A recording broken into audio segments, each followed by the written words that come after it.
প্রতিবেশীর হামলায় আহত, থানায় অভিযোগ করে নিরাপত্তাহীনতায় ভুগছে ভুক্তভোগীর পরিবার। সরেজমিন ও অভিযোগ সূত্রে জানা যায়, গঙ্গাচড়া থানাধীন গজঘণ্টা ইউনিয়নের রাজবল্লভ এলাকার মোহাম্মদ আলীর পরিবারকে দীর্ঘদিন ধরে জমি সংক্রান্ত বিরোধে হুমকি দিয়ে আসছে অত্র এলাকার সকমাল হোসেনের পুত্র শরীফুল ইসলাম ও তার বাহিনী। এমতো অবস্থায় ঘটনার দিন 10 মে শনিবার সকাল 8টার দিকে মোহাম্মদ আলীর পুত্র জয়নাল মিয়া দিনমজুরের কাজের জন্য প্রতিদিনের ন্যায় বাইসাইকেল যোগে রংপুর শহরে যাওয়ার সময় ডিগ্রি মহাবিদ্যালয় বুড়িহাট পার হয়ে নির্মাণাধীন আনান নার্সারির সামনে পৌঁছলে ওত পেতে থাকা শরীফুল ইসলাম, সুজা মিয়া সহ অজ্ঞাত 5-6 জন দেশীয় অস্ত্রে সজ্জিত হয়ে অতর্কিত হামলা চালায়।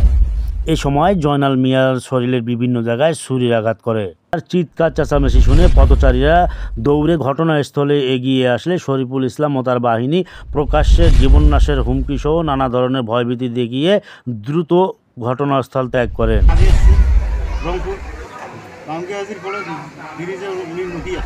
বাঙ্কো হাজির ব্রিজ বলতে এটা এলাকার নাম, কোন জায়গা? ব্রিজ। আচ্ছা, কাছারি নার্সারিটা আছে না, ওই নার্সারির যে ব্রিজটা, বাঙ্কুরাজের ব্রিজ, ওখানে ওই নদী ছেড়ার পর ওই সাইকেল রানিং অবস্থায় আর পেছন থেকে একটা ছুরি বেরিয়ে আমাকে খক করে দুইটা মারছে। কে মারলো এটা? শরীফুল। শরীফুলের পিতার নাম কি? সকমালের বেড়া শরীফুল।